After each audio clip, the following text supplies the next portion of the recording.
Hello বন্ধুরা, কেমন আছো? আশা করি সবাই ভালো আছো, আমিও ভালো আছি। আজকে তোমাদের সামনে কথা বলবো বাংলাদেশের সুপারস্টার নায়ক শাকিব খানের নতুন আপকামিং যে সিনেমা অলরেডি রোজার ঈদে 2025 সালের রোজার ঈদে মুক্তি পেয়ে গেছে। আজকে ছবির 6 দিন মানে 6 দিনে বাংলাদেশের সুপারস্টার শাকিব খান এবং ছোট পর্দার মেহেদী হাসান হৃদয়ের নতুন ছবি বরবাদ, এই বরবাদের কালেকশন নিয়ে, বরবাদের টোটাল কত কালেকশন হলো বা ব্যবসা করলো সেই বিষয়ে আজকে আমি এই ভিডিওতে তোমাদের মাঝে জানিয়ে দেব।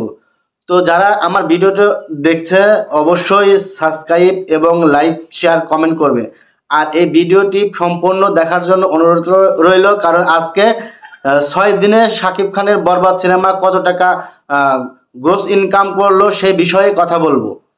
তো চলুন শুরু করা যাক আজকে সেই বিষয় নিয়ে কথা বলা, যে শাকিব খানের বরবাদ সিনেমা 6 দিনে কত টাকা আয় করলো। অলরেডি শাকিব খানের বরবাদ সিনেমা 6 দিনে 3,06,00,000 টাকা ইনকাম করে ফেলেছে। ঈদের প্রথম ছবি হিসেবে 3 কোটির ঘরে পৌঁছে গেছে বাংলাদেশ সুপারস্টার নায়ক শাকিব খানের বরবাদ সিনেমা।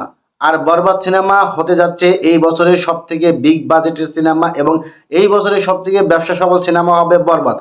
এই 3,06,00,000 টাকা শুধু মাল্টিপ্লেক্স গুলো থেকে ইনকাম করেছে। আর আদার হলগুলো যেগুলো আছে তারা তো ইনকাম করেছে, সেটা এখনো সে হিসাবে বা কোনো তথ্য এখনো পাওয়া যায়নি। শুধু মাল্টিপ্লেক্স সিনেমা হলগুলো থেকে যে টাকা আয় করেছে সেই টাকার অঙ্কটায় যাওয়া, সেই অঙ্কটাই আমি আজকে এই ভিডিওর মাধ্যমে বলে দিলাম। কারণ শাকিব খানের নতুন যে সিনেমা বরবাদ, এটা একটি আন্তর্জাতিক মানের সিনেমা, সেটা আর বলার অপেক্ষা রাখে না। সেই হিসাবে মাল্টিপ্লেক্সগুলো মাত্র 6 দিনে 3,06,00,000 টাকায় পৌঁছে গেছে এই বরবাদ সিনেমার ইনকাম। টোটাল ইনকাম আসবে 7 দিন পরে, মানে 7 দিনের মাথায় টোটাল ইনকামটা অবশ্যই আমরা পেয়ে যাব। আর সেখানে আমি আবার নতুন একটা ভিডিও নিয়ে আসব এবং সেখানে সম্পূর্ণ আলোচনা করব শাকিব খানের বরবাদ সিনেমায় টোটাল কত টাকা আয় করলো।